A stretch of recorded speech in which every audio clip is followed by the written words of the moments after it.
Hi friends, எல்லாருக்கும் வணக்கம். ஈரானுக்கு சப்போர்ட்டாக இன்னொரு நாடும் போரில் களம் இறங்கியிருக்கு. ஆல்ரெடி நம்ம சொல்லியிருந்தோம்.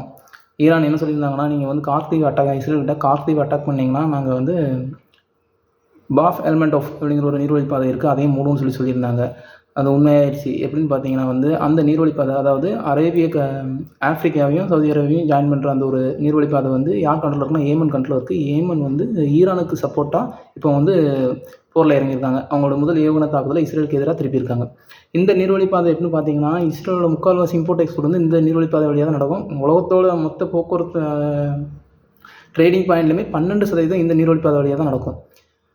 ஆல்ரெடி சொல்லியிருந்தோம், ஹார்மோஸ் நீர்வழிப்பாதையும் அவங்க கண்ட்ரோலில் தான் இருக்குது. ஒரு பார்ஷியலாக தான் ஓப்பன் பண்ணி வச்சுருக்காங்க அப்படின்னு சொன்னால், குறிப்பிட்ட நாடுகளுக்கு மட்டும் தான் திறந்து வச்சுருக்காங்கன்னு சொல்லியிருந்தாங்க. இப்போ இதுவும் அவங்க டேக் ஆஃப் பண்ணுறதுக்கு எடுத்துட்டாங்க. அப்போ என்னென்னா போரோட தீவிரம் இன்னும் அதிகமாகுது. கண்டிப்பாக வந்து ஆயில் ஷார்ட்டேஜ் வந்து மிகப்பெரிய ஒரு கேள்விக்குறி ஆகும்.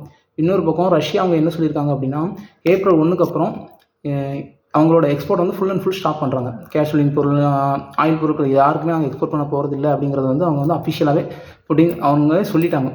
இது ஒரு பக்கம் இருக்கா. இன்னொரு பக்கம் இன்னொரு பிரச்சனை என்னன்னா, ட்ரம்ப் ஆல்ரெடி சொல்லியிருந்தாங்க ஈரானுக்கு அடுத்தபடியாக அவங்க வந்து கியூபாவை அட்டாக் பண்ணுவோம் அப்படின்னு சொல்லிட்டு. கியூபா வந்து இப்போ என்ன கண்டிஷனில் இருக்குது அப்படின்னு நீங்கள் பார்த்தீங்க அப்படின்னா, ஆல்ரெடி அவங்க வந்து வெனிசுலாட்டில் தான் ஆயில் எல்லாமே பர்ச்சேஸ் பண்ணிக்கிட்டு இருந்தாங்க. வெனிசுலா வந்து யூஎஸ் வந்து டேக் ஓவர் பண்ணி கியூபாவுக்கு வந்து இப்போ எந்த ஒரு ஃபெசிலிட்டிஸுமே கிடைக்காத அளவுக்கு பண்ணிட்டாங்க. கிட்டத்தட்ட ஒரு 10 மில்லியன் பீப்புள் வந்து எந்த ஒரு எலக்ட்ரிசிட்டி பவர் கூட இல்லாமல் அங்கே வந்து இருக்காங்க. எந்த ஒரு எனர்ஜி சோர்ஸுமே அங்கே இல்லை. இருளில் தான் மூழ்கி இருக்குது. ஈவன் சின்ன குழந்தைங்க, ஹாஸ்பிட்டலில் இருக்க சின்ன குழந்தைங்க வென்டிலேட்டர் வந்து மேனுவலாக அங்கே இருக்க நர்ஸ் வந்து ஆப்ரேட் பண்ணிகிட்டு இருக்காங்க. இது வந்து எந்த அளவுக்கு கொடுமை அப்படிங்கிறது உங்களுக்கு தெரிஞ்சிருக்கும். ஒரு சர்வாதிகாரத்தால் ஒரு போரால் வந்து கடைசியில் பொதுமக்கள் பாதிக்கப்படுறாங்க.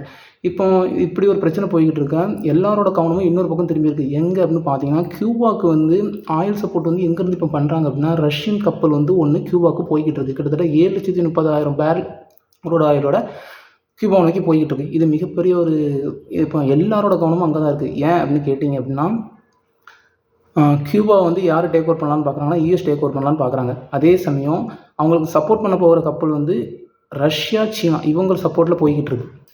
இது வந்து மிகப்பெரிய கேள்விக்குறியாகலாம். அவங்க வந்து அடுத்து இந்த கப்பலை அவங்க தடுத்து நிறுத்துகிறாங்களா இல்லையா அப்படின்னு சொல்லிட்டு ரஷ்யாவும் அவங்களோட லிமிடேஷன் வந்து செக் பண்ணி பார்க்கலாம்.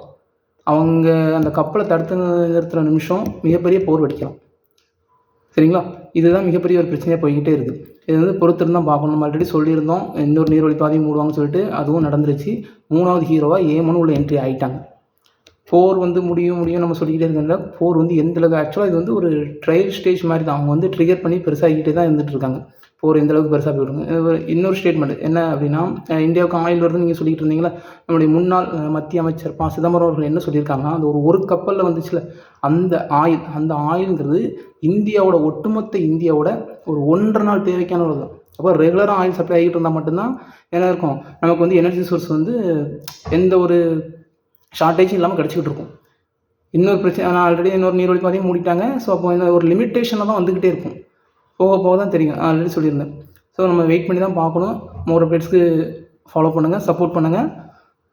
ரஷ்ய கப்பல் போய்கிட்டு இருக்கிறதுனால அது எந்த பிரச்சனை இல்லை. எல்லாரோட பார்வையுமே அந்த பக்கம் தான் திரும்பி இருக்குது. ரஷ்ய கப்பலை வந்து அவங்க வந்து ஸ்டாப் பண்ணுவாங்களா இல்லை அலோவ் பண்ணுறாங்களா அப்படின்னு சொல்லிட்டு. இல்லை ரஷ்யாவும் அவங்களோட லிமிட்டேஷனை செக் பண்ணுற மாதிரி தான் பார்த்துக்கிட்டு இருக்காங்க. Wait and see. நம்ம பொறுத்திருந்து பார்ப்போம். தேங்க்யூ.